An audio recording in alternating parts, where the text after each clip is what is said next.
Patrícia? Agora iniciou. Boa tarde, estamos iniciando as nossas sessões desta quinta-feira, da tarde da segunda turma, quarta Câmara da primeira sessão do CARF. Nós temos 4 processos com sustentação oral, que evidentemente tem a preferência, e nós vamos iniciar pelo item 89 da pauta, que é o primeiro que tem esse pedido de preferência.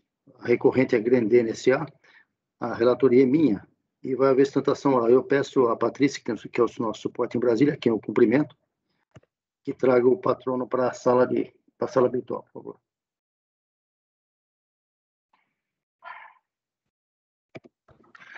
Ok, presidente, farei a convocação.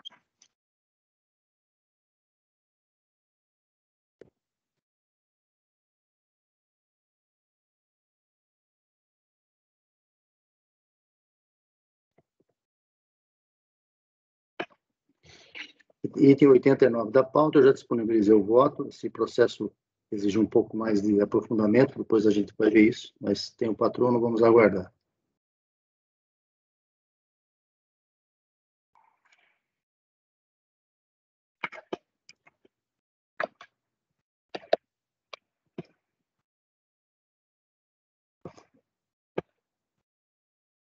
Patrícia fez a convocação? Sim, presidente. Ele já está entrando. Tá.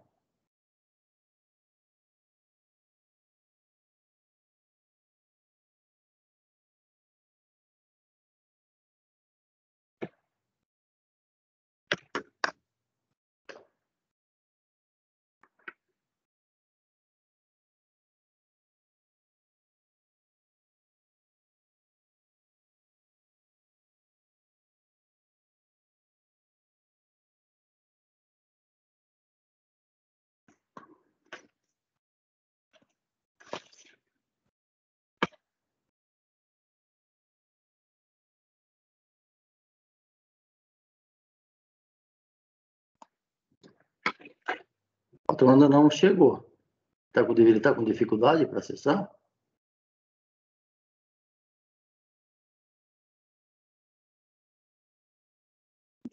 Presidente, só um momento, ele está ingressando na sala.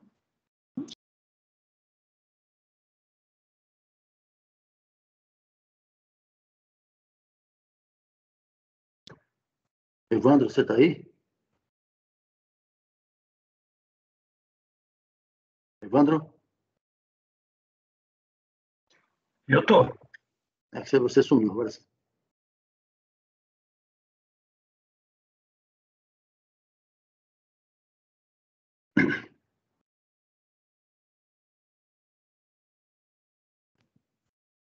Boa tarde. Boa tarde, Emir. Você é advogado? Sim, excelência. Doutor, poderia me passar o número da sua OAB, por favor? 246-600. É São Paulo? São Paulo. 246-600. A doutora Ademir Bernardo da Silva Júnior, é isso? Perfeito. Tá. Doutor, nós vamos iniciar o julgamento do processo, o item 89 da pauta. O senhor é o patrão da recorrente, a Grendene S.A. A relatoria é minha. Eu vou iniciar com um breve relato, depois, esse processo é um pouco longo, mas eu vou fazer um breve relato. O senhor tem a sustentação oral de 15 minutos, então o senhor pode complementar alguma informação. Perfeito? Perfeito. Então tá. Então peço aos demais que fiquem o microfone fechado. Eu já disponibilizei o voto. Esse processo é um processo que envolve PEDCOMP, que foi parcialmente indeferido na delegacia de Sobral, no Ceará.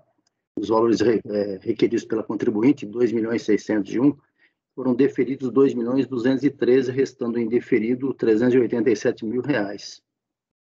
A recorrente apresentou manifestação de inconformidade, foi julgado pela Delegacia de Julgamento de Fortaleza e foi mantida a decisão da DRF, ou seja, a Delegacia de Fortaleza de Julgamento não concordou com os argumentos, entendendo que faltou aqui essa diferença, trata-se exatamente de imposto pago no exterior, lucros obtidos por uma controlada da Grendene na Argentina, em Buenos Aires. O lucro teria sido obtido lá na Argentina, teria sido pago, segundo a recorrente, teria sido pago o tributo lá, tentou fazer a compensação na forma da legislação brasileira, e a delegacia, tanto a DRF como a DRJ, entenderam que não foram cumpridos os requisitos, são vários requisitos, para que essa compensação fosse deferida. A DRJ, inclusive, trouxe especificamente o problema de não consularização dos documentos, não tradução em vernáculo, etc. A decisão está aí, eu vou produzir a decisão na folha 7, na delegacia de julgamento, e no recurso voluntário, que eu vou ler rapidamente os pontos principais, a recorrente argumentou que o artigo 26 da Lei 9.249 estabelece a possibilidade dessa compensação, os tributos que forem pagos no exterior serem compensados aqui no Brasil, que o lucro oferido no exterior, imposto incidente, deve ser adicionado e compensado aqui no Brasil no mesmo exercício, porque a delegacia de julgamento entendeu, esse é um ponto relevante, que um dos motivos do indeferimento teria sido o problema de que o imposto foi pago na Argentina em maio de 2006 e está se tratando aqui no Brasil do balanço da empresa, da Grendene, em 31 de dezembro de 2005, ou seja, o imposto teria sido pago em 2006, em maio de 2006, quando o exercício foi fechado aqui em 31 de dezembro de 2005. A Grendene alega que o imposto é de 2005, foi pago em 2006, porque a legislação da Argentina assim permite. Esse é o ponto mais importante do argumento. Aí ela traz a demonstração de como calculou isso, também acrescenta a respeito do balanço dos valores terem sido adicionados aqui no Brasil, né, o lucro, para poder obter a compensação. Esses são os argumentos do recurso voluntário, e o processo subiu para apreciação do CARF. Resumidamente é isso, depois eu trato com mais detalhes no meu voto. Doutor, se o senhor estiver satisfeito com o relato, se não, acrescenta alguma coisa. Perfeito, doutor Paulo. Muito obrigado pelo relato. Tá? E eu posso já iniciar a sustentação, doutor? Me perdoe, porque é minha primeira sessão virtual aqui no CARF, então de antemão peço desculpa aos doutores. Não tem que pedir desculpa de nada. O senhor fique tranquilo, nós temos o senhor tem um tempo regimental para sustentação e qualquer problema que o senhor tiver, o senhor recorre, a gente tenta esclarecer. Fique tranquilo, pode fazer a sua sustentação. Perfeito, doutor Paulo. O senhor tem o prazo regimental de 15 minutos.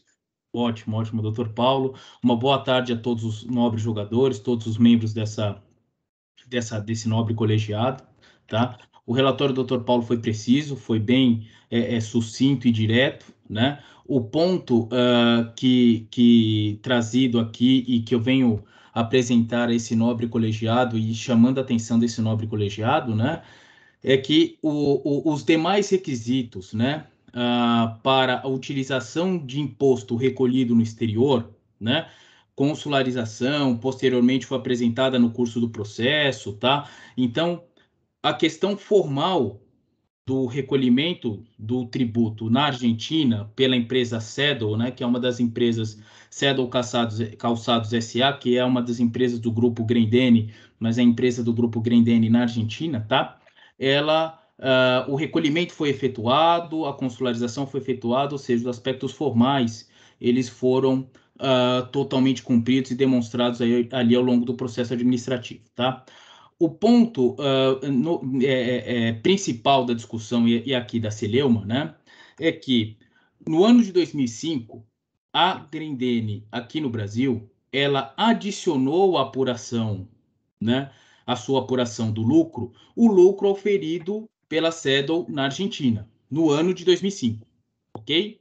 E no mesmo ano de 2005, em que foi adicionado o lucro, a Grendene deduziu o imposto sobre o lucro incidente na Argentina relativamente a esse lucro da empresa Seddle, tá?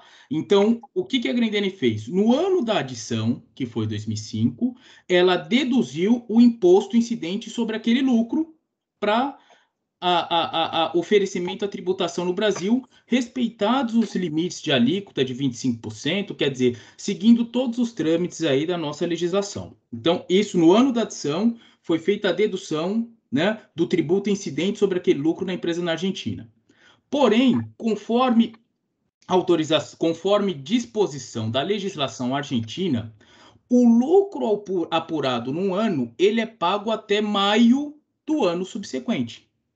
Algo muito, muito parecido, né, com o que seria o nosso ajuste aqui no Brasil, né, de dezembro, que nós poderíamos, né, em que o contribuinte tem a faculdade de pagar o ajuste de dezembro até março do ano subsequente. Então, o lucro de 2005 né, apurado pela empresa argentina, adicionado em 2005 pela empresa brasileira pela recorrente e deduzido o imposto incidente sobre esse lucro no mesmo ano de 2005, ele foi recolhido efetivamente com base na legislação argentina em maio de 2006. Mas o recolhimento foi feito.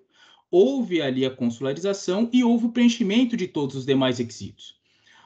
O que a acusação fiscal indica é que esse tributo que foi pago na Argentina relativamente ao lucro de 2005, ele deveria ter sido adicionado em 2005, porém não deduzido em 2005.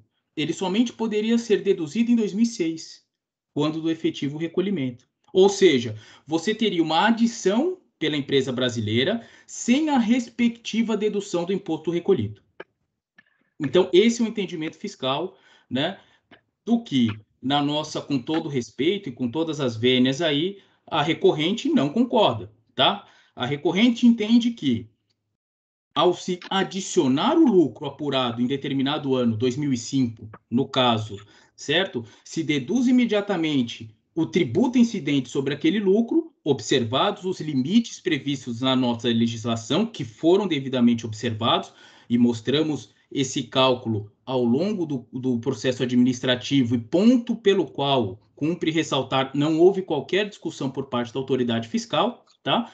Então, houve a adição e a dedução no mesmo período, para você ter o efeito, né, relativo ao lucro oferecido, ou seja, o lucro efetivamente oferecido em 2005, e a respectiva dedução do imposto incidente sobre aquele lucro na Argentina.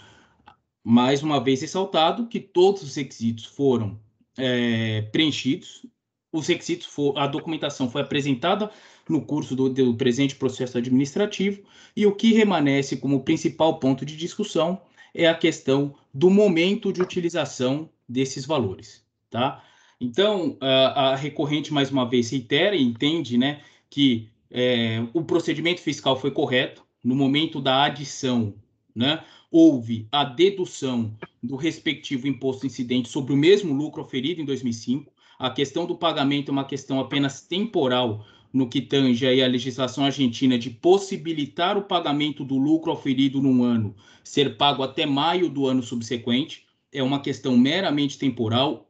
O exercício se refere ao exercício anterior e a apenas um deslocamento temporal do prazo para pagamento desses valores. Os valores foram efetivamente pagos, foram consularizados, os demais requisitos previstos na legislação foram cumpridos, inclusive no que tange aí ao limite da dedução do imposto recolhido do exterior. Então, reiterando aí todos os demais pontos do recurso voluntário, a recorrente aí pleiteia aí o deferimento do presente recurso voluntário, né, com a homologação e reconhecimento das compensações realizadas, reconhecimento do crédito e consequente homologação das compensações. Muito obrigado a todos. Obrigado, doutor. Eu vou passar, então, ao voto. Estou nas folhas aí, folhas 9.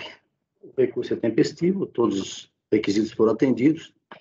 E, como visto no relatado, a matéria é de cunho essencialmente probatório, impondo verificar se a recorrente trouxe a documentação necessária para que sejam afastadas as ressalvas, tanto o despacho decisório como a DRJ impuseram, para reconhecer integralmente o direito creditório pleiteado no pé de compra e número tal de folhas. O montante de 2.600.000, que foram deferidos 2.213.000, sobrando em litígio 387.000. Aí eu faço umas considerações preliminares sobre os fatos e as decisões anteriores. Eu acho que é importante ressaltar isso aqui, porque o processo tem esses detalhes. Processo já antigo, processo de 15 anos. Considerações preliminares. Para isso, é preciso alinhavar um breve histórico dos fatos, das razões e decididos do despacho decisório e da manifestação de conformidade da contribuinte, da decisão de primeiro grau, do recurso voluntário da recorrente e da resolução 1402.00273, dessa mesma turma, que esse processo já subiu aqui para essa mesma turma, mas em composição diferente, que em 26 de agosto de 2014, ainda quando a composição era de 6 conselheiros, resolveu converter o julgamento em diligência dos documentos juntados pela interessada em atendimento à intimação relativa ao procedimento de diligência. Inicio pelos fatos presentes nos autos. A recorrente busca o deferimento do valor remanescente em litígio de 387.000, montante presente dentro do pé de compra número tal, e que se refere a um direito creditório possível referente a imposto pago no exterior pela Saddle Calçados S.A., na Argentina, no ano calendário 2005. O despacho decisório da DRF Sobral, apoiado na informação, houve uma informação fiscal, o tratamento não foi eletrônico, improveu essa parte do pedido sob o argumento de que o imposto pago na Argentina em maio de 2006 não poderia ser utilizado pelo contribuinte brasileiro no ano calendário 2005 em razão de o recolhimento ter sido feito posteriormente ao encerramento do exercício. Veja essa reprodução que eu trago aí.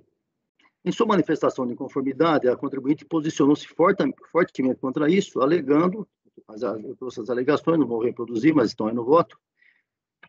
Então, no julgamento realizado pela DRJ Fortaleza, o voto condutor do acordo, após profunda e substanciosa análise dos fatos e argumentos expostos na informação fiscal e na manifestação de inconformidade da recorrente, da contribuinte no caso, afastou essa restrição do problema da data do pagamento, partindo a seguir para a análise dos demais requisitos exigidos pela legislação para que impostos pagos no exterior sejam compensáveis com os tributos apurados no Brasil. Em claro dizer, o motivo do indeferimento assumido pelo despacho decisório deixou de existir. Aqui um parênteses. O despacho decisório disse lá, não posso fazer isso porque não tem esse valor foi pago depois. Na DRJ, isso foi afastado e ficou a seguinte posição. Veja essa posição do acordo recorrido sobre o tema conforme excertos abaixo reproduzido. Eu vou trazer aqui o que é mais importante, que eu coloquei até em negrito e está em destaque em amarelo no texto, depois eu apago naturalmente, mas para que os conselheiros tenham noção. Diz lá nas folhas 13, palavras da DRJ. Uma questão ainda me preocupa, palavras do relator. Caso a empresa, relator da DRJ, caso a empresa efetivamente tenha comprovado nos autos o direito ao crédito do imposto pago no exterior, a impossibilidade de utilizá-lo no presente processo macularia o direito de empregá-lo em futura oportunidade, tendo em vista o decaimento do direito pelo transcurso do lapso temporal próprio. Diz ainda o relator, é indiscutível que, pautando-se a contribuinte pela inércia absoluta quanto ao exercício de seu direito de compensar eventual imposto pago no exterior, não restará a possibilidade de implementar a operação fora do limite temporal previsto na legislação. Palavra do julgador, condutor do voto ainda. Todavia, há que se reconhecer que, no presente caso, a reclamante movimentou-se para promover a compensação, embora o tenha feito de forma inadequada. Ou, em outras palavras, a recorrente não caiu naquele clássico ditado do direito não socorre quem dorme. Ao contrário, a recorrente se manifestou. Por isso, diz a DRJ, não dar ouvidos ao seu insistente pedido de busca da verdade material, mas simplesmente demovê-la da pretensão de compensar o imposto nesse processo, corresponderia a fulminar a materialidade do direito de que seja eventualmente portadora. Isso também não me parece razoável, diz o relator do processo, porque poderia vir a representar um enriquecimento sem causa da Fazenda Pública, o que certamente não atende ao interesse público, além disso, e atenta contra a razoabilidade e a proporcionalidade. Muito bem, sabe-se que a administração pública tem aqueles princípios da 9784, eu vou pular esse texto aqui, e no final ele parte para a seguinte posição. Com base nesses pressupostos, registro a minha anuência em prol da aplicação do princípio da verdade material demandado com pertinácia pela defesa. Entendo que, a despeito da data de 10 de maio de 2006, ser o efetivo pagamento do imposto no exterior, se isso estiver comprovado e acompanhado das exigências legais cabíveis, dever-se-ia excepcionalmente, observando-se a moralidade, razoabilidade, a boa-fé e o fim público a que se dirige a norma, para evitar o enriquecimento ilícito sem causa do erário, nesse caso concreto, repito, a palavra do relator da primeiro grau, seria possível permitir a compensação do imposto tendo em vista a situação específica do caso. Não houve prejuízo aos cofres fazendários, mensurada pelo manifestante, quando afirma que já haviam ocorrido durante o ano 2005, no âmbito interno, pagamentos antecipados de imposto de renda, além do valor apurado no final do ano, de forma que a compensação do imposto pago na Argentina apenas aumentaria o valor do saldo negativo de imposto de renda no Brasil. Essa informação pode ser confirmada ao se observar o elevado montante de imposto de renda retido na fonte e deduzido somente no cálculo do imposto de renda apurado no ajuste anual, folhas tais. Essa importância está ratificada na informação fiscal, cujo resultado, aliás, desembocou no deferimento em parte do pleito original, reconhecendo 2.213.000. Assim, com base nos fatos particulares dessa situação, ainda diz a DRJ, fundamentado nas normas expostas, passo a apreciar as provas contidas nos autos, buscando fazer prevalecer o melhor direito para o caso concreto. Então, fazendo um parênteses, a DRJ afastou esse problema do pagamento dia 10 de maio, que foi o motivo feito no despacho decisório, por entender que já tinha passado despacho decisório que foi fundado, ele teve suporte numa informação fiscal feita pela auditoria lá da DRF de Sobral, não foi um despacho eletrônico.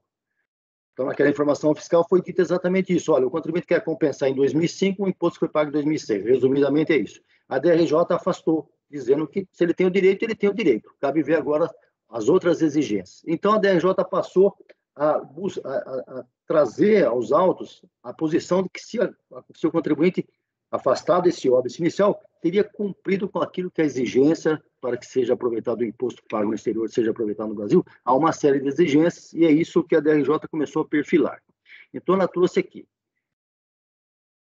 Portanto, o Aresto, de palavras minhas, o Aresto combatido fixou limites para o deferimento vinculados à devida comprovação documental a ser entregue pela interessada, afastando a posição inicial do despacho decisório relativo ao aspecto temporal, como eu já falei.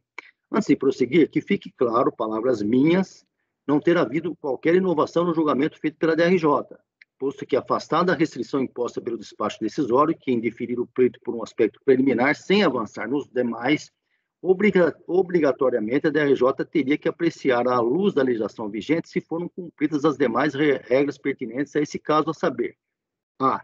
Possibilidade da compensação no Brasil de tributos pagos no exterior. B. Comprovação documental do lucro. C. Pagamento do tributo no país alienígena. C. A consularização dos documentos da repartição brasileira no exterior.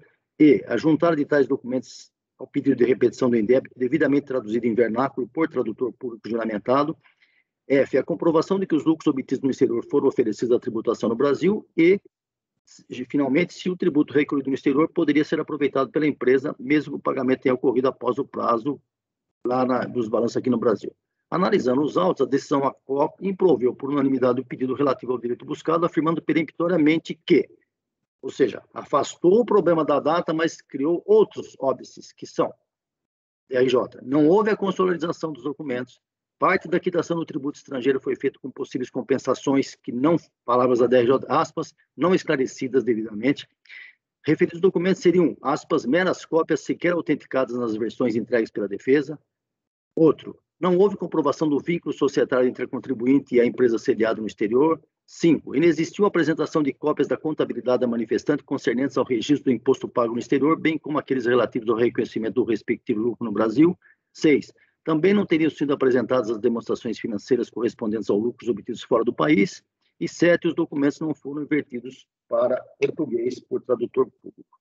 Opondo-se a essa decisão, a recorrente interpôs recurso voluntário e, provavelmente, também a recorrente, não se dando conta de que a decisão a qual já havia afastado o impedimento de compensação de tributo pago posteriormente ao encerramento do exercício, balanço da matriz brasileira, insistiu na sua tese, que, aliás, foi novamente insistida agora na tribuna, reforçando os argumentos já antes expendidos na manifestação de conformidade. Quanto ao que foi efetivamente objeto de indeferimento pela decisão do Bureau PIS, ou seja, a regularidade documental exigida, trouxe explícitos esclarecimentos sobre os documentos e dados neles inseridos. Finalizando a proposta da obrigatoriedade de que os documentos fossem devidamente traduzidos por tradutor público juramentado, afirmou que, pelo prazo exíguo, não providenciou a tradução, mas que o faria se requisitado pelo tribunal. Recurso voluntário de folha 576. Subindo ao CARF, o processo foi apreciado originalmente em 26 de agosto de 2014 por essa mesma segunda turma, quarta Câmara, em composição diferente, que na época eram 6, tendo havido a conversão do julgamento em diligência conforme a resolução número tal. Na ocasião, o então relator, o ex-conselheiro Moisés Giacomelli Nunes da Silva, depois de analisar a matéria, e da mesma forma que a recorrente e seu recurso voluntário, provavelmente também o relator, naquele momento, não percebeu que o óbice inicial, que era o problema da data do imposto pago, já tinha sido afastado. Ele partiu para tecer seus comentários a respeito, concluindo na mesma linha da turma julgadora ACO, ou seja, de que poderia sim o contribuinte se aproveitar do imposto pago em maio, mesmo referente ao balanço fechado do Brasil em 31 de dezembro. Eu trago aí os excertos da manifestação do ex-conselheiro na época. Só que no final, ele partiu para outra análise, dizendo o seguinte: os documentos não têm comprovação de terem sido consularizados, por isso eu vou propor a conversão do julgamento em diligência, aquilo que o colegiado na época, deixando bem claro que não havia nenhum dos componentes atuais naquela composição, o colegiado, então, converteu o julgamento em diligência para que confirmasse os documentos teriam o respectivo aval, a chancela do Consulado do Brasil na Argentina. Muito bem, estou nas folhas 18. Cumprindo o determinado, a DRF Sobral procedeu à intimação da recorrente, para que apresentasse os documentos que foram pedidos na resolução. Isso foi atendido em 2/2/2014 e com os documentos juntados, devidamente traduzidos por sinal. Esses são os fatos preliminares e passo agora ao mérito. Eu queria saber como houve essa mudança lá, mudança que para mim é irrelevante na DRJ, que afastou o impedimento trazido pelo despacho decisório, que era o problema da data, mas trouxe os outros impeditivos. Eu pergunto se algum conselheiro tem alguma manifestação a fazer sobre isso. Eu vou enfrentar isso no mérito. Eu teria, presidente, mas eu acho que haveria inovação do critério, mas a gente pode eventualmente superar. Okay. Acho que é melhor analisar o mérito, né? Perfeito. Vamos lá. Seguindo. Mérito, então. Estou nas folhas 18. Eu trago agora, portanto, resta saber se a recorrente trouxe em seu recurso voluntário os documentos acostados, novamente incluídos, dessa vez já traduzidos, em atendimento à diligência, aquilo que foi solicitado. Antes de partir para a análise documental encartada, lembre-se que a permissão para compensação no Brasil de tributos pagos no exterior está disciplinada no artigo 26 da 9.249, que eu trago aí. Então, voltando linhas atrás e adotando os óbitos suscitados em primeira instância, passo a verificação das exigências que devem ser satisfeitas pelos documentos comprobatórios enfeixados ao pedido, a saber. Eu listo quais são as exigências e analiso uma a uma, começando pela comprovação documental do lucro obtido no exterior e que foram ofertados e que deveriam, e de fato foram ofertados à tributação no Brasil. Aí eu reproduzo, evidentemente o patrão não está vendo isso, mas eu estou lendo para que ele tenha ciência, os colegas de bancada estão vendo. Na DIPJ consta claramente lucro obtido no exterior, 1.551.000, que bate exatamente com a manifestação da recorrente no recurso voluntário de folhas, mesmo valor, está aí reproduzido. E agora eu trago a reprodução dos documentos lá da Argentina, da Sado Calçados S.A., em pesos argentinos, mas já traduzido em português, embora os valores naturalmente estejam em pesos. Aí eu trago, esse AFIP é o fisco argentino. Né? Então, os valores estão aí. Resultado do exercício, está aí embaixo na letra K, 2.990.000 pesos. Aí, descendo, tem o R3 do lado esquerdo, aí tem a alíquota, 35%. Vejo que a alíquota não foge muito da que tem no Brasil, né, que é 34%, basicamente, imposto de renda e contribuição social. Isso dá 1.046.000 pesos, e os valores vão descendo aí. Então, até chegar embaixo. Apurando o resultado e convertendo para reais pela paridade de 31/12/2005, chega-se ao seguinte resultado abaixo. Aí eu trago o valor em pesos argentinos e o valor em reais. O resultado líquido em pesos 2.990.000, convertendo para reais 2.304, e assim sucessivamente, chegando ao lucro de 1.568 em reais. Aí eu faço as seguintes observações. A taxa cambial é 0,77071. O valor apontado como lucro pela recorrente na DIPJ foi 1.555.000, aqui eu apurei 1.568.000. Há uma diferença de 12.680 reais, bem próximo do informado pela recorrente na DIPJ reproduzido, sendo lícito, no meu entender, pensar que essa pequena diferença pode ser resultante de algum ajuste não explícito no resumo acima. Ademais, não houve qualquer prejuízo ao erário, já que a recorrente aproveitou-se de 387.000 reais, enquanto que o imposto pago na Argentina pela sua controlada foi de 481.000 reais, ou seja, o valor estaria suportado por esse valor maior. Por fim, há que se levar em conta que essa pequena diferença também pode ser fruto do ajuste que a recorrente teria promovido na demonstração para, palavras da recorrente, nas folhas 574 do recurso voluntário, diz a recorrente, adequar o resultado argentino às práticas contábeis brasileiras, tendo compensado apenas o imposto efetivamente recolhido no exterior. Então, essa pequena diferença de 12.000 reais eu considero como irrelevante dentro do contexto. Concluindo, acolho os argumentos da recorrente em relação a esse item, por entender comprovada a apuração do lucro pela controlada da empresa brasileira no exterior e o seu devido oferecimento da tributação pela controlada no Brasil. Segundo óbice, imposto pela DRJ, comprovação do pagamento do imposto na Argentina. Um dos motivos para a negativa de provimento pela decisão recorrida nesse tópico foi o fato de que, aspas, os documentos de prova carreados não demonstram de forma inequívoca o cumprimento das demais exigências estabelecidas para a compensação do imposto pago no exterior. Essa conclusão está amparada nas seguintes constatações. Aí o colega lá da DRJ faz essas manifestações dizendo que havia muita dúvida sobre isso estava correto. Aí digo eu, embora reconheça que a rápida leitura desses documentos não permite, de fato, precisar que tenha havido o efetivo recolhimento integral do imposto apurado, sendo uma parte objeto de compensação lá na Argentina, estou falando de Argentina. Penso que o manuseio das peças contábeis e outras informações presentes nos autos possibilitam, sim, uma leitura muito mais abrangente. Vamos ver o demonstrativo de resultados de 2005, a peça traduzida nas folhas 717, com os valores expressos na moeda argentina. Então, eu trago o valor aí, isso os colegas de bancada podem verificar, né? É uma reprodução, inclusive, uma parte daquela que eu trouxe acima. Então, nós temos ali o imposto de 1.046.000 pesos, que vai descendo, depois aparece na letra M, antecipações, que seria mais ou menos as nossas antecipações aqui no Brasil. Lá eles têm isso aí, uma antecipação sobre o lucro mínimo presumido, que é 1% do faturamento, uma coisa assim. Então, tirou 91.000 pesos que a empresa já teria pago.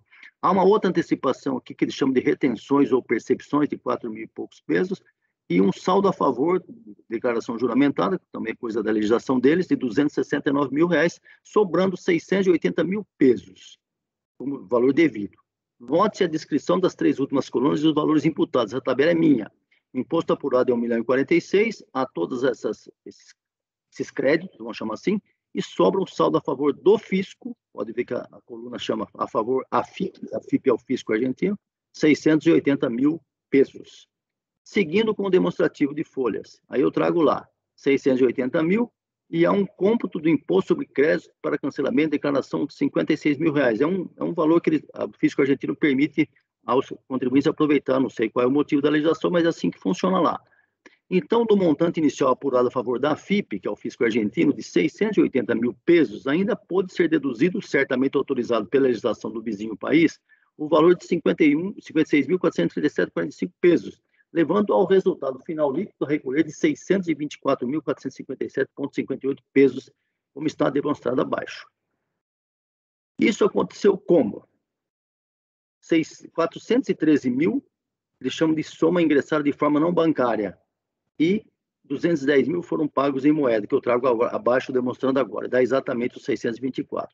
Resumindo, esse valor foi o que restou para ser recolhido pela controlada brasileira na Argentina, saldo ou calçados, obedecidas, evidentemente, à legislação e normas daquele país. Para comprovar o adimplemento da obrigação tributária, a recorrente juntou os documentos abaixo, um deles claramente dando a entender ter havido o recolhimento da parcela, que é esse 210.000, e os outros 2 sinalizando para uma possível compensação, que é lícito entender seja aceita pelo fisco argentino, tanto que aparentemente foi homologada a operação, veja-se. Aí eu trago folhas, aí a reprodução é como se fosse um DARF, 210.000 pesos, foi pago, tem a data, foi pago no Banco Rio de la Plata, e depois eu trago as 2 compensações, e devidamente traduzida. Aí na frente, que já estou aqui nas folhas 25. Somando as 3 parcelas em pesos argentinos, 210.000 mais 314.000 compensado mais 98, chega-se exatamente ao valor citado anteriormente e saldo a ingressar, ou seja, o montante remanescente devido ao fisco do país vizinho e resgatado por recolhimentos e por compensações. Confira-se mais uma vez no documento abaixo, devidamente traduzido. Está aí a tradução. Convertendo para reais, com base na taxa cambial de 31/12/2005, tem-se o seguinte valor, 624.000 pesos, a 0,77071, R$481.000, que vai ao encontro do discorrido pela recorrente seu recurso voluntário, os valores exatamente como estão discriminados aí que eu reproduzi. Assim, supera o impedimento oposto pela decisão recorrida em relação a essas provas documentais.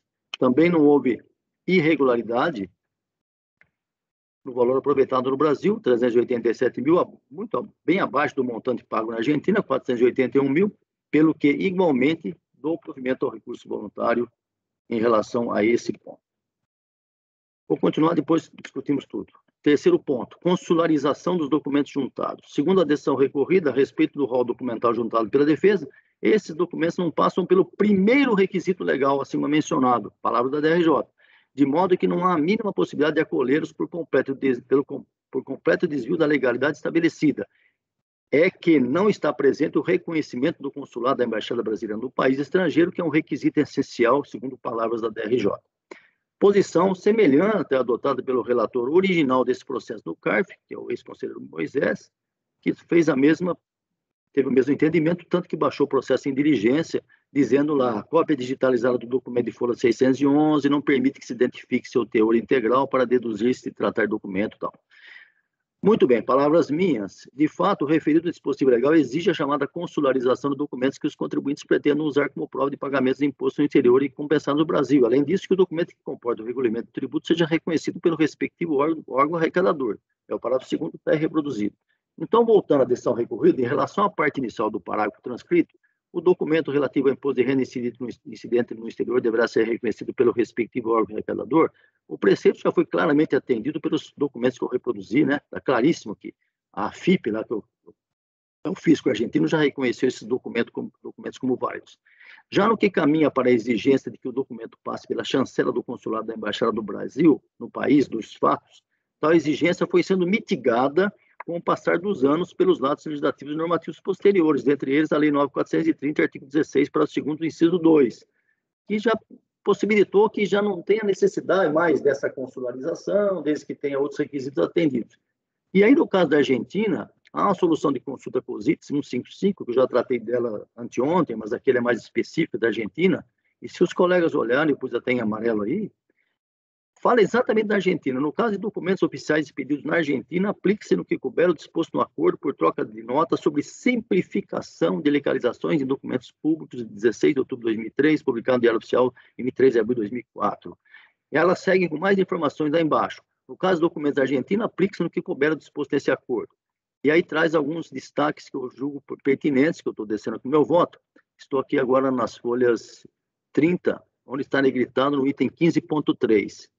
Por conseguinte, observadas as condições consignadas nesse acordo, os documentos de arrecadação produzidos na Argentina poderão ser aceitos no Brasil sem o reconhecimento pelo consulado da Embaixada Brasileira. E aí vai descendo, conclui, 16.1, no caso de documentos expedidos na Argentina, aplique-se no que couber o disposto nesse acordo.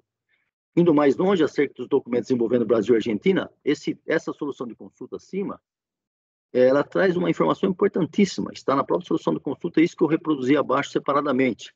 Diz lá que no site, no sítio do Consulado-Geral do Brasil em Buenos Aires, está aí o endereço, quanto à legalização de documentos, consta a seguinte informação: o Consulado do Brasil não faz mais legalizações.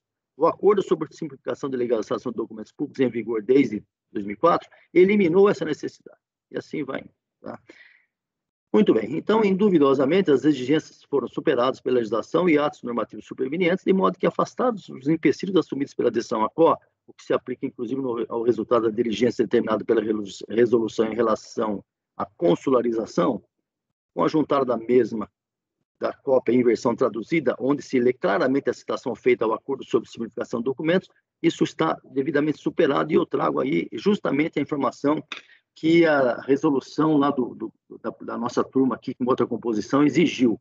Nas folhas 111, tem esse documento, né, que o Moisés entendeu que não estava bem claro se seria possível isso, e vejam no detalhe que tem um carimbo lá, Acuerdo Argentina-Brasil para a simplificação da delegação de documentos públicos, ou seja, um documento carimbado pela aduana ou pelo fisco argentino, né, um órgão lá que é o órgão do Ministério da Relações Exteriores da Argentina, Comércio Internacional, batendo um carimbo exatamente para dizer o seguinte: isso aqui tem um acordo entre Brasil e Argentina que está tudo ok. Então, isso para mim elimina toda aquela consularização que foi exigida pela DRJ e foi também trazida pela resolução baixada aqui por essa turma com outra composição.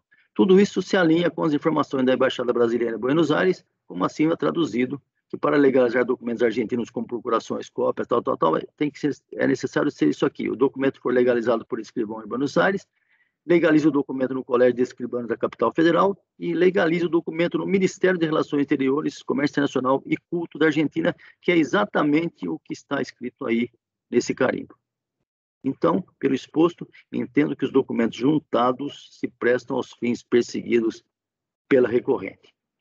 Finalmente, para encerrar, que sejam os dois últimos itens, foi exigida a apresentação dos documentos traduzidos. Isso já restou sobejamente comprovado, está nos autos, inclusive folha 680/747, então supero esse aspecto. E, finalmente, comprovação do vínculo societário entre as empresas. Contra esse obstáculo da decisão recorrida, a recorrente alegou, essa alegação que eu reproduzo aí. Muito bem, embora esse relator não tenha localizado nos autos os atos societários traduzidos alegados pela recorrente, eu francamente não achei, eu procurei um por um, se alguém localizou, até gostaria que dissesse, mas não localizei. mas eu localizei tão somente o texto em espanhol, essas folhas, 621, 626, e deu para ler tranquilamente. Penso que, pelo contexto do que consta no processo e obediência ao princípio do informalismo que rege o processo administrativo fiscal, aliado à eficiência e duração razoável do processo, vamos lembrar que aqui já se vão mais de 15 anos desse processo, e levando em conta o que determina os parágrafos 1º e 2º do artigo 38 da Lei 9784, que eu reproduzo, os elementos probatórios deverão ser considerados na motivação do relatório da decisão e somente poderão ser recusados mediante decisão fundamentada às provas propostas pelos interessados quando sejam ilícitas, impertinentes, desnecessárias ou protelatórias. Ou seja, só nesses 4 itens que eu poderia negar ou recusar receber essas provas. Ora, não são ilícitas, nem impertinentes, nem desnecessárias e nem protelatórias. Ao contrário, são muito pertinentes. Penso, assim, ser possível admitir o documento juntado, ainda que esteja em língua espanhola, e que contém informações sobre a Assembleia Geral de Acionistas e do Capital Social, ainda, repito, que em espanhol, gastado ou calçados, mostrando seu vínculo com a recorrente. Eu reproduzo aí uma ata do dia 6 de julho de 2005, onde aparece a integração do aumento de capital, a emissão de novos títulos. E eu fiz uma tradução livre para trazer o seguinte: depois desse aumento de capital, ficou da seguinte maneira o capital lá da saldo ou calçados: capital e participação acionária. Grandene S.A., 153.900 pesos. Alexandre Grandene Bartelli, 4.455. Pedro Grandene Bartelli, 3.644. E Pedro Bartelli, 1 peso. Total, 162 mil pesos ao capital. Resumindo, a empresa controlada pela Grandene detém 95% do seu capital. Então, é indiscutível que essa empresa é controlada da empresa brasileira na Argentina. Conclusão. Em face do acima demonstrado, penso que as alegações da recorrente encontraram respaldo nos documentos por ela acostados e atenderam aos exigidos pela legislação que trata dessa possibilidade. Como o despacho decisório emitido pela DRF de origem já havia sido reconhecido o montante de 2.213, por meio de acordo prorrogado em segundo grau, voto no sentido de dar provimento ao recurso voluntário para reconhecer o direito creditório ainda remanescente em litígio no valor de 387.963,64, homologando essas compensações até o limite, ora reconhecido conforme abaixo discriminado. E aí eu trago o valor pleiteado, no resumo, né? O valor pleiteado, o valor deferido pelo despacho decisório, o valor deferido que foi nada, foi 0 pela DRJ, o valor deferido nesse acordo pelo meu voto, que dá exatamente o valor pedido pela recorrente em seu pé de compra. É esse o meu voto.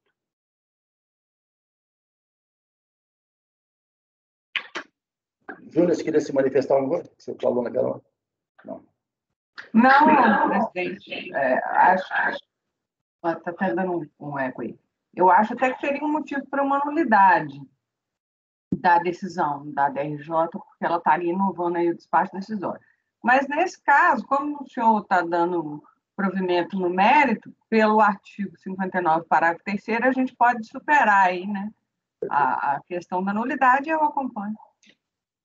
Marco, Iago, Evandro, da Fazenda, alguém quer se manifestar? Sem reparos. Né?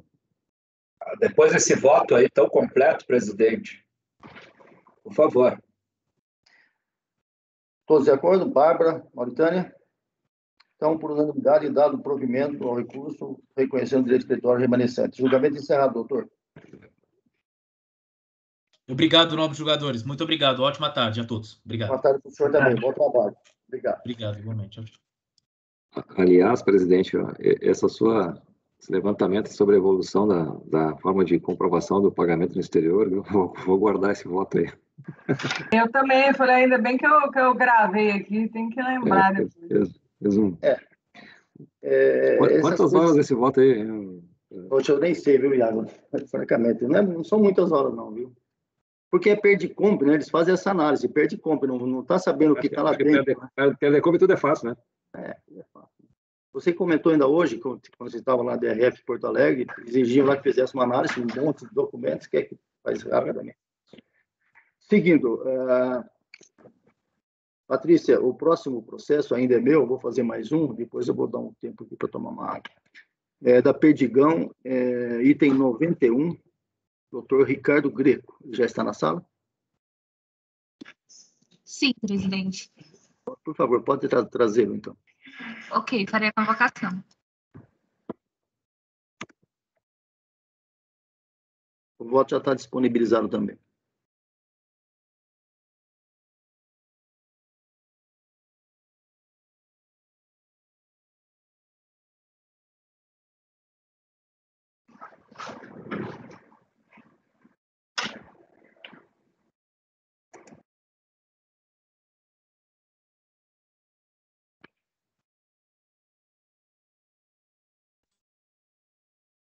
É o mesmo caso dos dois, não, presidente?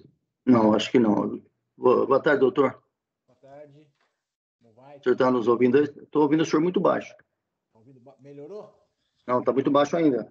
Abaixo ainda? É. Me ouve melhor? Agora sim, agora está perfeito. Perfeito, obrigado. Doutor, nós vamos fazer o julgamento do processo. O senhor é patrono da Perdigão, eu sou o relator. Perfeito. É o processo 10.880, 918, 219, 2006, 56, item 91 da pauta. Perfeito. Perfeito? Eu vou só esperar aqui ver se já disponibilizei os votos. O voto. Então, vamos lá. Eu vou fazer um breve relato, que o senhor vai fazer a sustentação e depois eu concluo. Aqui, colegas, é um recurso voluntário reposto pela contribuinte em face da edição da 4ª turma da DRJ São Paulo, que negou provimento à manifestação de conformidade interposta em face do decidido pela DERAT, conforme despacho decisório de folhas. O valor pleiteado foi de 5.548.000, foram deferidos 3.987.000 e o valor indeferido de 1.561.000. O despacho decisório com os valores buscados e as razões decididas está assim formatado, está embaixo aí. Inconformada, a contribuinte interpôs manifestação de conformidade, reafirmando o direito creditório que entende possuir e fazendo demonstrativo analítico de cada parcela tido como não confirmada pelo despacho decisório. Juntou documentos comprobatórios das retenções e nas folhas tais. Submetida a manifestação de conformidade à apreciação da 4ª turma da DRJ de São Paulo, o relator lá da DRJ, após analisar detalhadamente os argumentos da defesa e pesquisar nos sistemas da Receita as DIRFs correspondentes aos fatos tratados, declinou seu voto no sentido de improver a manifestação de inconformidade por entender: 1. Não estarem comprovados os erros de fato alegados. 2. Que alguns dos valores pleiteados não restaram confirmados como sendo da interessada. 3. Que em outros casos não teria havido a devida demonstração de que as receitas tivessem sido oferecidas à tributação. E 4. Não existência de DIRF de algumas fontes pagadoras informando os rendimentos e as retenções, posição acompanhada por unanimidade pela turma ACO. A decisão está aí reproduzida em nossa emenda. Discordando, a contribuinte acostou o recurso voluntário, batendo-se fortemente contra a posição assumida pela decisão de origem e que os documentos acostados aos autos permitiriam comprovar sem nenhuma dúvida as retenções sofridas. Para tanto, apresentou o detalhado demonstrativo de cada um dos pontos não definidos pelo despacho decisório e ratificados pela decisão de primeiro grau. Esse é o relatório e eu dou a palavra agora ao patrono, doutor Ricardo, o senhor tem o prazo regimental para a sua defesa. Bom, senhor presidente relator, senhores conselheiros, boa tarde. Bom, estamos discutindo aqui a glosa remanescente de R$ 1.561.000 desse saldo negativo de RPJ. O maior valor, que é de R$ 1.538.946, é o imposto de renda retido na fonte sobre uma operação de mútuo com a companhia Hering, cujo informe de rendimentos está nas folhas 98 dos autos. Isso devidamente contabilizado, devidamente reconhecido, informado na DIPJ, na ficha 53, que mostra analiticamente todas as retenções na fonte. O que ocorre é que isso não apareceu em DIRF, mas isso é uma questão de sistema, quer dizer, o regulamento do imposto de renda, no artigo 943, fala que pode ser compensado na declaração do imposto de renda da pessoa jurídica o imposto de renda se o contribuinte possuir o comprovante de retenção emitido em seu nome pela fonte pagadora. O que está, nesse caso de 1.538.000, as folhas 98 dos autos. Um outro valor que compõe praticamente a diferença, que é de 22.247,65, não reconhecido, ele se refere ao imposto de renda retido na fonte sobre rendimentos de aplicações financeiras. Nesse caso, a contribuinte no Perdecomp informou que todo o valor da retenção, que na verdade era de 431.000, era referente ao Banco Itaú. E desses 431 foram comprovados ou confirmados no sistema 408. A diferença entre o de 22 é composta por um valor da retenção feita pelo Banco Pactual, que não deveria ter informado no Perdecomp só o Itaú, mas sim o Itaú e o Pactual, e a contribuinte apurou aí uma diferença de 14.574,51, que foi lá e recolheu um DARF. Quer dizer, para suprir essa questão de diferença do saldo negativo de imposto de renda, se o DARF recolhido deveria ter código de estimativa, ou até não deveria ter sido recolhido. Mas foi recolhido e foi recolhido com código equivocado de COFINS, que é o DARF que se verifica a folha 105 dos autos, que é exatamente o valor da diferença entre o imposto retido na fonte pelo Itaú e o informado no Perdecomp, subtraído o valor retido pelo Banco Pactual. Então, o que se verifica no caso é que, no caso do maior valor, de 1.538.000, existe um comprovante de rendimento nos autos, a operação foi de fato realizada, está contabilizada, está declarada em DIPJ. Acho que não há dúvida, pelo menos da parte da contribuinte, em relação a esse valor.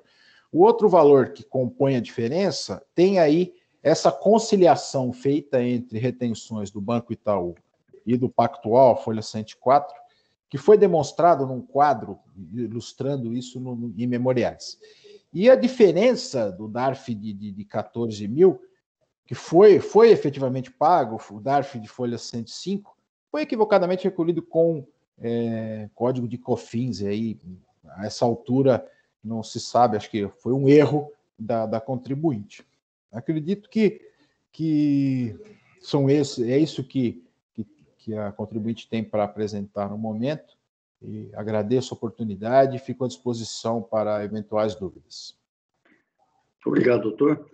Passo ao voto, recurso tempestivo, atendo todos os requisitos, eu conheço, recebo e conheço. Como fiz o relatado da matéria de cunho essencialmente probatório, saber se a recorrente trouxe documentação necessária para que seja afastado todos os óbvios impostos em relação ao reconhecimento do direito creditório pleiteado no Perdecomp de folhas 8, no valor de 5.548.000, que diz respeito ao saldo negativo de imposto de renda do segundo trimestre de 2003.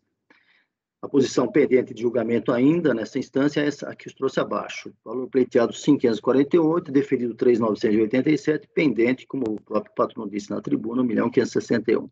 Segundo a decisão recorrida, os motivos para improvimento desse valor acima seria o seguinte: a não comprovação pela recorrente dos erros de fato alegados pela recorrente, alguns valores pleiteados não restaram confirmados como sendo dela interessada, em outros casos não teria havido a devida demonstração de que as receitas tivessem sido oferecidas à tributação, e em outros ainda a não existência de DIRF da fonte pagadora informando os rendimentos e retenção. Muito bem.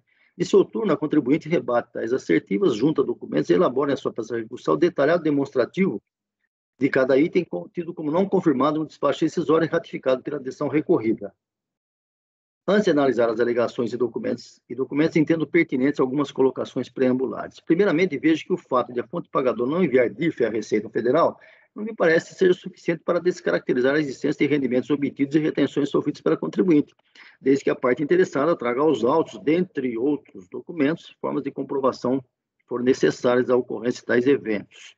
Em outras palavras, a contribuinte que busca repetir-se de indébitos de fonte que geraram um saldo negativo de imposto de renda ou de contribuição não pode ser tolhida no seu direito em razão de omissão da fonte pagadora no cumprimento da obrigação acessória, que é a entrega de DIRF, desde que, como dito, a interessada traga outros meios de prova para justificar esse pleito. Em segundo lugar, como já tive a oportunidade de verificar em outros processos por mim relatados, por exemplo, citei um deles aí, os despachos decisórios emitidos pelas unidades da Receita Federal demonstram os motivos para indeferimento de valores retidos, ou seja, informam o motivo para tanto, seja retenção na fonte não comprovada, retenção na fonte com outro órgão de receita, que é o caso desse processo, ou receita correspondente não oferecida à tributação, como foi o caso do acordo que eu citei acima, relatado anteriormente por mim. Ou seja, é lícito presumir que o sistema da Receita Federal cruza essa informação, o oferecimento à tributação, e se esse problema não foi oposto em nenhum momento das rubricas presentes nesses autos, ou seja, não se falou em não oferecimento de tributação, é de se entender que esse requisito foi atendido no sistema. Em outras palavras, eu quero dizer o seguinte: se tivesse dito lá, não estou aceitando esse valor porque o rendimento não foi oferecido à tributação, como já tive a oportunidade de ver em outros casos, então era um assunto para ser tratado. Mas em nenhum momento isso foi tratado no despacho decisório. Não houve esse óbice, dizendo que, olha, isso aqui não estou aceitando porque não foi oferecido pela tributação, não foi oferecido o rendimento da tributação. Continuando, em outro dizer, exigir que a recorrente comprove nesse momento do procedimento o que não foi lá exigido lá atrás, ou seja, comprovar pelo despacho decisório, implicaria em clara inovação, o que não se pode admitir processualmente. Então, preliminarmente, afasto 2 dos 4 argumentos declinados pela decisão ACO, que eu acabei de ler lá em cima. Um deles foi esse, para negar provimento a manifestação de conformidade, ou seja, 1, a de que não teria havido a devida demonstração de que as receitas tivessem sido oferecidas de tributação, e 2, a não existência de DIF das fontes pagadoras. Ou seja, para mim, essas 2 hipóteses estão afastadas, porque a não existência de DIF não pode tolher o direito, e esse problema do oferecimento de tributação, embora conste da legislação, o despacho decisório não colocou como um dos motivos do indeferimento. Passa, então, os 2 remanescentes argumentos e a demonstração pela recorrente de que teria cometido equívocos no preenchimento do PERDE-COMP e comprovação documental traduzida, devidamente aduzidas aqui nesse processo. Para melhor contextualização e visualização dos valores remanescentes em litígio, reproduzo a tabela inserida no despacho decisório nos seus anexos e que apresenta os montantes ainda em discussão e com os respectivos motivos. Então, está aí exatamente 1.561.000. Olhem que não tem, nas justificativas, não tem nada falando de não oferecimento do rendimento de tributação.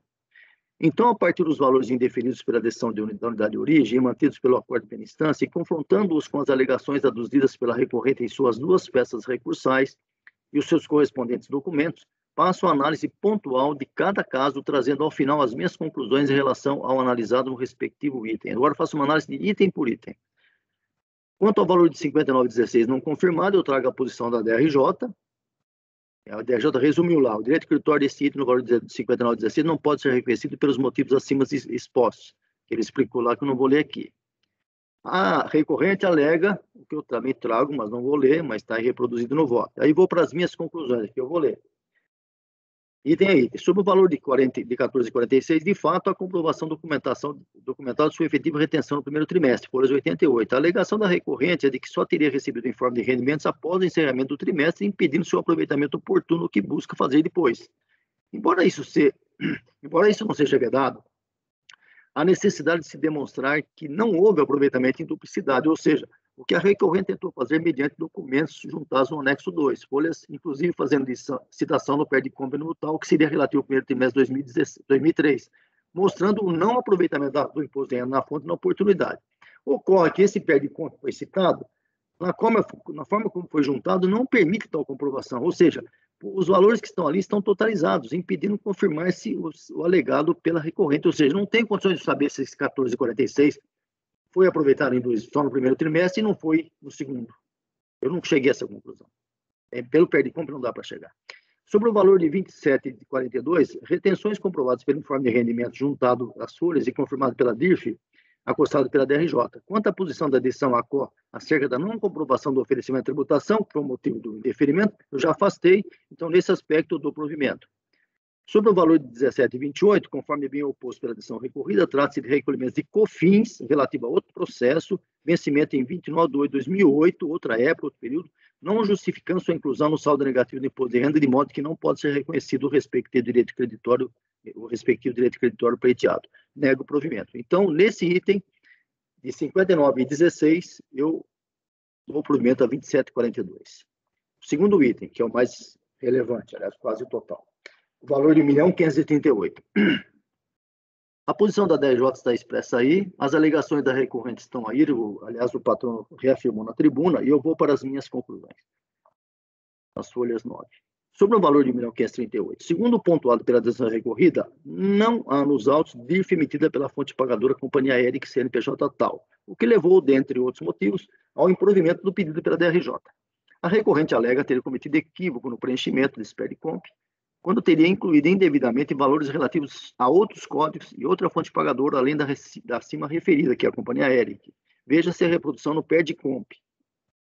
Segundo a recorrente, a composição correta desses números, 2 milhões e pouco, seria a que trouxe em suas peças recursais, ou seja, ao invés de 2.088.000 simplesmente no CNPJ 30.723, seria dividido em 2 CNPJs, um deles desta Companhia Aérea de 1.538.000, que é o que nós estamos discutindo aqui.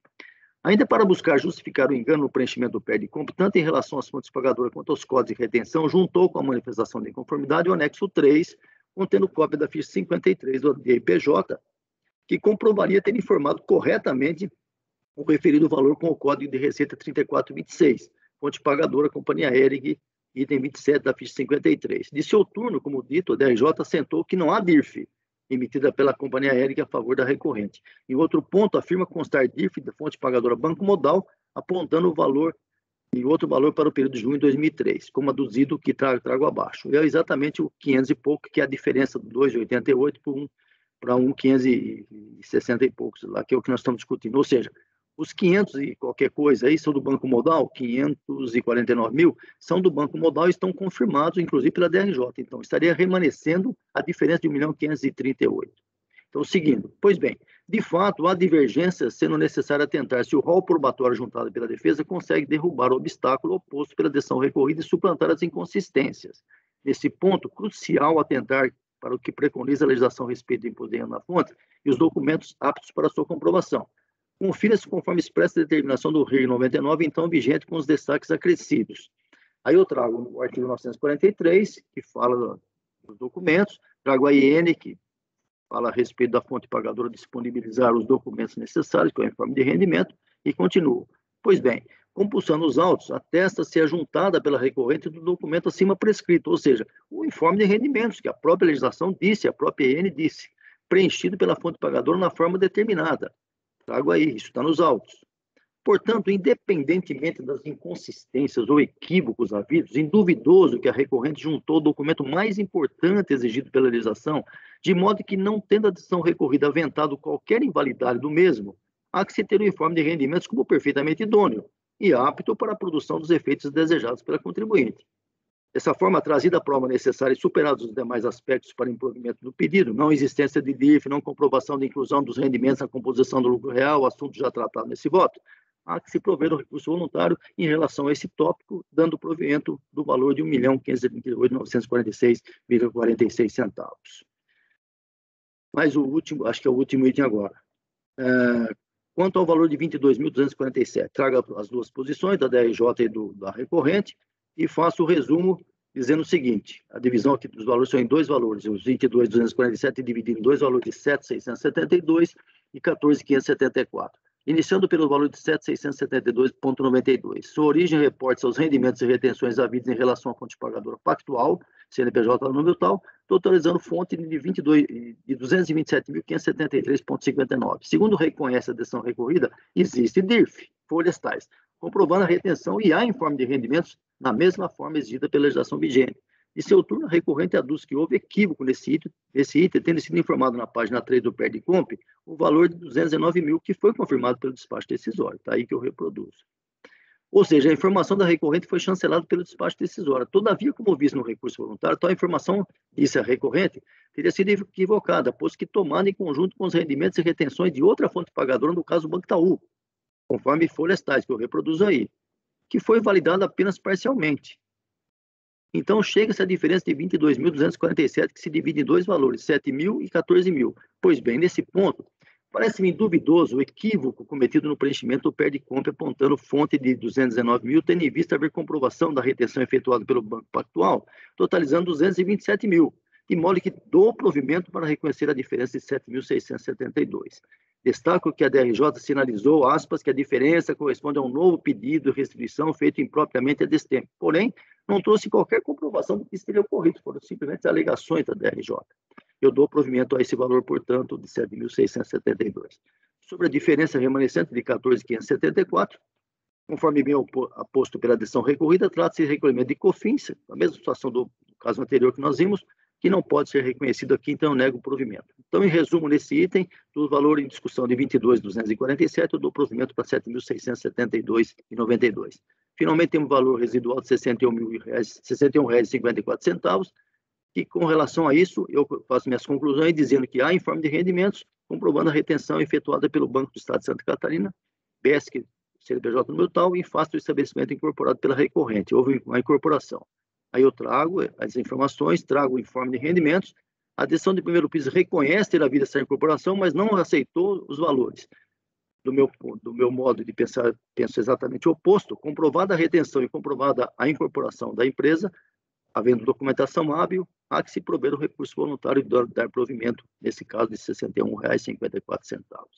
a um valor residual de 3 centavos, sobre o qual não houve manifestação, por isso nego o provimento. Resumindo, em face do acima demonstrado, penso que a maior parte das alegações da recorrente se robustecer estão perfiladas com os documentos, de forma que dou provimento parcial para reconhecer, nesse momento, do valor ainda em litígio, o montante exato de R$ 1.546.708,34, que eu resumo abaixo.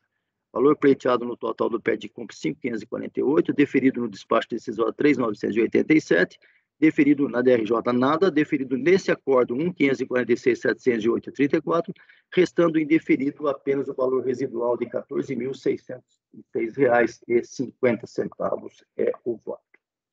Ponto.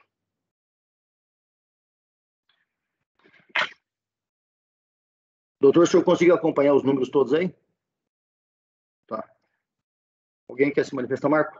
Presidente, só em relação à questão da... Está dando eco? Não. Não, estou ouvindo bem. Em relação à questão que o senhor colocou aí no seu voto do oferecimento das receitas, que foi uma manifestação da DRJ, tá? A gente já discutiu muito isso. A legislação estabelece, tá, que,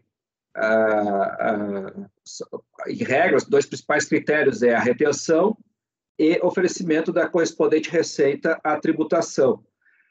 O despacho decisório, quando é automático, ele geralmente vai por regras. Se não tem a retenção, se não tem a DIF formada, e isso às vezes é problema da fonte pagadora, ele nem passa para a segunda etapa, para verificar se a correspondente receita foi verificada. Então, não é, então a sua frase ali, quando diz que é despresumir que o sistema checa isso, ele não checa, porque o sistema ele vai por etapas. Então, quando o senhor fala ali que, quando está naquela parte, inclusive, assinalado, ou seja, lícito presumir que o sistema da Receita cruza essa informação ao oferecimento de tributação, ela é uma dependente da etapa anterior. Então, se a etapa anterior não foi preenchida os requisitos, ela nem vai analisar, porque já é motivo bastante para denegar o despacho decisório. A gente já teve essa discussão várias vezes. Eu entendo que essas regras elas têm que ser respeitadas sempre. Por quê? Porque o oferecimento de tributação, hipótese, tá? Se o contribuinte, as fontes pagadoras tivessem informado corretamente as retenções, tá? Que nem o contribuinte alega, aí que o sistema valida aquelas retenções, aí que ele vai verificar se aquelas retenções, as receitas correspondentes foram oferecidas tributação, e aí vai partir para as informações das linhas específicas da DIPJ do contribuinte, que no caso aqui. Então, eu não concordo com esse raciocínio, mas considerando o contexto, eu até olhei as informações do contribuinte, considerando o contexto, tudo, eu vou acompanhar pelas conclusões, mas eu não concordo com esse raciocínio que o senhor expôs no voto. Eu posso até alterar essa parte de lícito presumir, porque, de fato, você já traz uma informação que, evidentemente, você deve ter acompanhado com mais detalhe alguma coisa nesse sentido, porque essa informação, inclusive, os conselheiros contribuintes não têm a menor condição de saber. Nós, ainda da Fazenda, até temos, né? Mas que eu já tive processo relatado, eu até citei alguns aí, que talvez seja até do jeito que você está dizendo, e o despacho decisório é explícito, não houve comprovação do rendimento na fonte, da oferecimento da tributação. Mas aí que tá, que nem eu falei para o senhor, é uma cadeia de eventos, sim, de requisitos. Não, mas tudo bem, eu retiro essa informação, dizendo... É uma cadeia de requisitos. Então, se tu não atende o primeiro requisito, não tem por que o sistema da Receita ir olhar os outros. Esse é o problema. Então, no momento que a gente está analisando isso, a gente não está inovando. Tá? Essa é a posição, mas se o despacho decisório denegou por isso. Não, ele denegou por isso porque é o primeiro requisito. Se não atender o primeiro requisito, ninguém vai olhar os outros. Então, na realidade, eu nunca vislumbro uma inovação quando tu está olhando todos os requisitos que a legislação impõe à situação. Sim. Não, então, é bem coerente a sua posição. Eu vou retirar essa informação, mas eu acho que dentro do contexto que o contribuinte juntou os documentos bastante fortes... Eu olhei o processo e, a princípio, está oferecendo toda a tributação, tá? Isso é um detalhe... secundário, só não concordo com esse raciocínio. Não, eu vou alterar esse texto aqui, eu acho que é válido sim, porque é possível que tenha realmente, o que está dizendo tem bastante sentido. Pode ser que o sistema corra isso primeiro para depois partir para essas outras informações. Obrigado, Marco. Alguém mais quer falar? Eu acho que o único reparo que merece é só tirar essa expressão presumida, entendeu? Não, eu vou tirar. Pode ficar tranquilo. Só isso, porque o resto estou de acordo. Nada, não reparo. Então, vou colher os votos. Marco já disse que vai pelas conclusões. Júlia? Está sem Com o microfone. relator.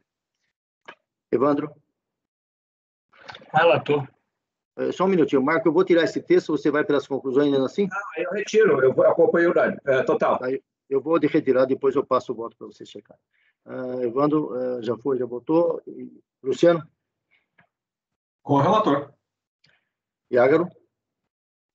Com o relator. Bárbara? Com o relator. Mauritânia? Com o relator, presidente. Obrigado. Doutor, então, provimento parcial na forma do voto, eu vou alterar essa informação, que eu acho bastante relevante, que o conselheiro Marco já levantou, mudando essa posição, porque, de fato, o sistema deve ter informação correta e concreta, o sistema deve procurar primeiro esses requisitos, para depois partir para o outro, eu vou tirar fora essa informação, mas dentro do contexto, acho que o contribuinte comprovou a maior parte do que foi alegado. Tá? Provimento parcial. Uma boa tarde para o senhor, bom trabalho. Boa tarde, bom trabalho, muito obrigado. Boa tarde. Intervalo de 5 minutos, Patrícia, para a gente tomar um café. Ok, presidente.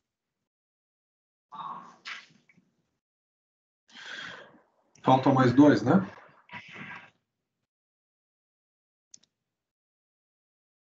Intervalo, Patrícia. Só um minuto.